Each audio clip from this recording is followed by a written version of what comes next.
I was working 40 hours a week from 6 a.m. to 4:30 p.m. Be taking about $1,000 a week. So I saw Adnan on stage and I didn't know what they were really talking about. They were just talking about being able to earn six figures. And that's all that I was really hooked in by it. Yeah. It wasn't until I think 2-3 weeks into it, I was like, oh, I'm doing sales. So doing up to 100K cash weeks from that, obviously commissions from that is really, really nice. Every single week, if you're doing that consistently, that means you're on 400K months. I'm cracking over 250 is pretty good. Being able to do that consistently, those have been my biggest months. I was a huge people pleaser. And at the time when I did slide over into Ex-Tradesman, so that was a hard thing is dealing with that and being able to say, no, I'm taking my own path. You can still do this by still working your job. You've got nothing to lose. All you're doing is just learning a skill set. You're not risking anything into it. Hello, and welcome to the Remote Closers Blueprint. My name is Adnan. This is Jarrod. And today we're going to go through an interview with Jarrod. Jarrod has been working with me since the very beginning, and he's very, very kindly stepped in to tell us a bit about his journey and what he's been up to and how he's gotten started in remote closing. And I thought I'd let you just have a bit of an introduction with yourself. Yep. So my name's Jarrod. Before I got into closing or any type of sales role, I was a welder by trade, and I've done that for about 7 years. And also when joining sales, I didn't really know, I had no experience of talking to people or anything specific like that. So everything was just starting from ground zero and just building my way up. And since doing that, I've been able to scale up pretty quick with that and been able to, have a really good skill set now where I was able to leave my job and, just start living life more the way that I want to and, actually work from home and do all those nice things. Yeah. And do you want to share some of the most recent accolades you've had? For example, this month that you're doing and how, what achievements you have? Yeah, I'd say so some of the recent things. So doing up to 100K cash weeks in that. Nice. And, from that, obviously commissions from that is really, really nice. 100K cash weeks are probably some of the most biggest achievements just of recently. Yeah.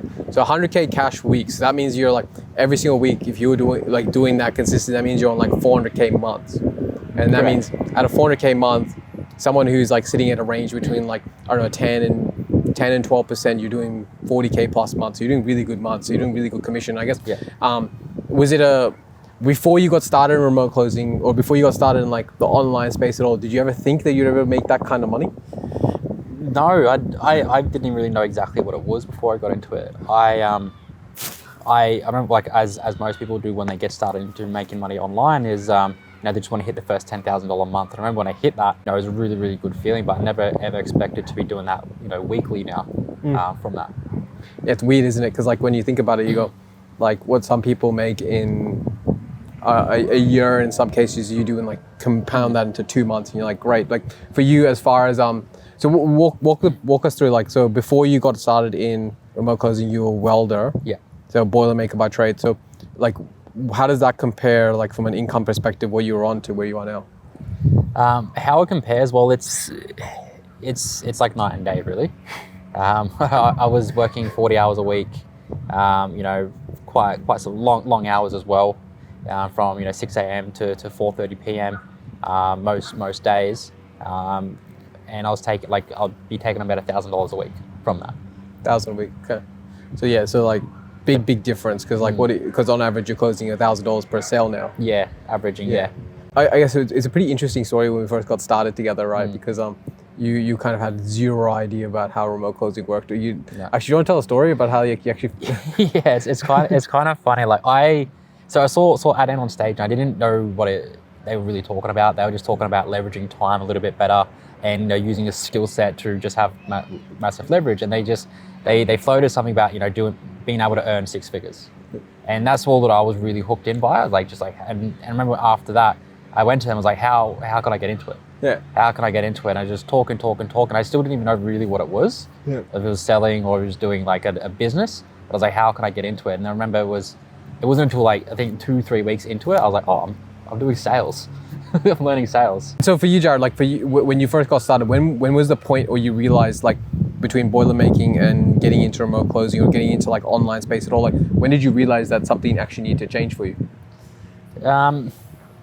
I think I was always looking for a change. That's why I think when I saw you and Sash on stage, I just went straight for it. But when I realized that it's more to go all in on it and to just really just prioritize that, I think it was when I made my first sale.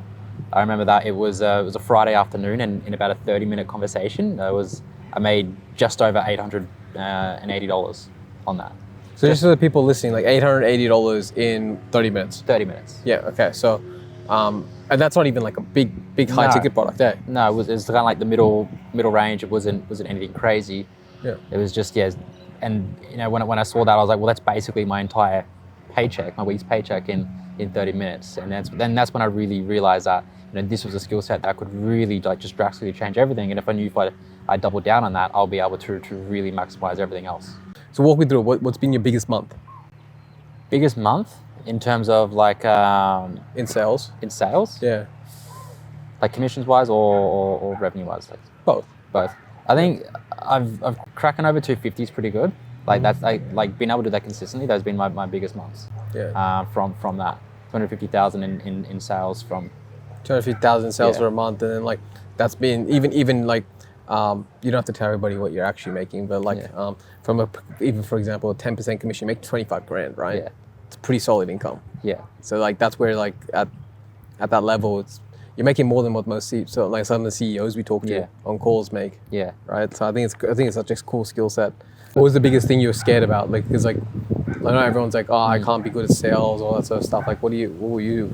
Yeah, was that because I was terrible on the phones. I was terrible at speaking to people. I came from just like for 7 years in a row, just doing the same things day after day, speaking to the same people. So speaking to new people was a huge challenge for me.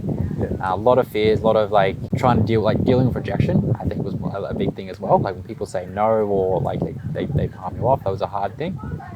But again, it was it that hard? Like looking back on it now, like was it actually that's like if you think about it back then, was did the no hurt that much? No, it didn't. Like it didn't. Like the world didn't end. Yeah. With that, I think it was more in my mind. I made it feel worse than it was. Yeah.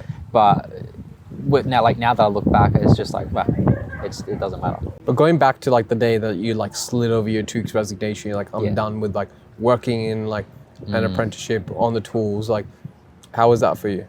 I was very nerve-wracking. I think I was shaking when I done it. Yeah? Yeah. I was very, very nerve-wracking. Build up on it. Like, what happened? It was... Because the thing is, though, everyone's going to be sitting there going like, well, they're all, like, someone probably watching this is like going to be watching like, fuck, like, I'm so scared of like leaving my job, or I'm so scared about stepping out and doing something. It's like, when you're going through that and now making 25K plus months, like... I think the biggest, so I was a huge people pleaser. And at the time when I did slide over into resignation, we were under the pump. Yeah. And because I was like at the time in the company, I was the one running, I was a floor manager, like they kind of needed me, like I was quite a valuable asset to them. So that was a hard thing is dealing with that and being able to say, no, I'm taking my own path. Yeah. Like respectfully, like I can't do this anymore. So that was a really hard thing because I felt like people there needed to rely on me, but I needed to make sure I was making the decisions for myself. Yeah. And so I think that was really like a hard thing, just coming out of my shell in that. And then the next thing is obviously then actually doing it, and then you really then backing yourself. But when it's your first time, it's very, very nerve-wracking because it's like you don't have any sort of past experience to build on your confidence. You're starting from scratch, really. Yeah, because it's similar to when anybody's like at that point, like even on the sales calls, right? When they're like at that point, like you can start a business, or you can start this new fitness course, or you can start this new chapter of your life. To like, it's like that divide now. The fork in the road happens. Like, what happens if this happens? What happens if that happens? Like, well, like it's kind of like what happens if you do nothing? Yeah. Well, if you do nothing, then you've only got the past 6 to 12 months is going to just repeat exactly what's happened. And what most people don't look like is, well, what if it does work out? And then you can really expand on that. And for me, it was like, well, if it does work out, I'll be able to, one, actually afford to live where I want to live. I'll be able to. Well, this is your place, right? Yeah, like I'll be able to, work wherever I want. Just an FYI, we're just outside Jarrod's house. Right. Yeah, I'll be able to work whenever I want, wherever I want. I don't need to ask for permission to take a day off or holidays or anything. It's more, I'm in control of my time and my money is the main important thing there. At the beginning, what was, from like a skills perspective and like a mental perspective, what was the hardest parts for you? For me, it is just actually understanding, who I'm speaking to. That was probably the hardest thing in the beginning stages. Understanding exactly who I'm speaking to, making sure I'm saying the right word tracks, making sure that I'm saying everything right. It was probably like really the biggest thing that presented me the biggest challenge. With this process, as you continue growing, like, did you ever think about quitting, and like what actually kept you going through that process? Yeah, I thought about there's a few times where I thought about quitting when things got challenging. It didn't matter if I like had good months prior. It was always like I would have a bad week or a bad month, and I would get like really down on myself with that. And a few times I did look for the exit. I think the main thing that kept me going was one, the real reason why I got into it was, well, one, I just wanted to have that freedom and that time myself, and to just be working for myself. But I think as well, more so is like I made it so far. Why stop now? Like I already hit my goals. Why quit now? Why stop? If you sacrificing, put in so much, like why give up now and go back to what you already know? When you were getting started in this journey, what's something that this journey actually gave you in getting started remote closing that you didn't actually expect was going to happen? I think for me, the first thing that I realized was like how much opportunity is out there. As soon as I saw, like, there's so many doors I could open and go into now that before I got started, I never would have even knew existed with that. And for me, it's quite empowering in that sense, and it gives me a lot of control over my future, and it allows me to actually be confident to make decisions with what I want to do next, and also like what the future actually holds for me. What's the one piece of advice you'd give to your old self if you were to go back and smack him in the face? I remember sitting on it for a couple of years about making a change, like just doing something different, and I wish I'd just done it sooner. I wish I stopped listening to the noise before that. Because remember, like when I would go look into these things, I would, all those people around you would say, "Oh, that looks scammy. How do you even know if it's real or anything like that?" I wish that I really just cut it all out and listen to myself and my intuition, and just went for it. Yeah, and like anybody who's in that spot, like 18, maybe 20 years old, 22 years old, like, or maybe even like people who are in their 30s, for example, like the ones who are sitting there on the fence, you're probably possibly thinking about, you're like, oh, I'm curious, but I just don't know. Like, what's the piece of advice you give them? You have nothing to lose. You can still do this by still working your job. You've got nothing to lose. All you're doing is just learning a skill set. You're not risking anything into it. It's there's no risk to you. So now, if you were going to give advice to someone who's like still trying to compare options, like trying to start an SMA agency or try to do like, I don't know, content clipping or growth consulting or something like that, like what's one piece of advice you give to them? I think like those are all great options, but to really excel at those, you need to learn sales. Because even if you have your own agency, you need to close the deals. You need the skills. It's a skill set that just moves into every field, every type of business. It's something that is really required, and it makes better business owners in the end. So Jarrod, and now you built this epic foundation. You're doing 20K, 30K plus months, especially what we do here at Ecom, and at like the company we sell it together. What's next for you? What's the next goal? For me, so next goal is I want to, well, obviously just increase really the production at the level I'm doing it right now within the company, and just really be a leader in that space. Then from that, I want to just be able to share my knowledge and be able to actually inspire others to make that change. Well, guys, look, that's a wrap. So if you have any questions or anything, you feel free to drop into the link in the bio. That's where the community is. That's where you can find me and Jarrod in there. And if you're still thinking about this, you're still trying to figure it out, look, feel free to jump into that community. It's completely free. And what you can do is get a bit of advice, see if it's actually something you want to do, and then we can catch up from there. But if you have any questions, you need any help, look forward to talking to you soon. And keep an eye out for Jarrod, because he's about to absolutely smash it. Okay, let's just, now we're just gonna have a little, I need to fucking figure out what question I'm gonna ask next. All good. Basically. We'll ask that question again. Yeah. And so if you were, oh, I don't know, what's the next question?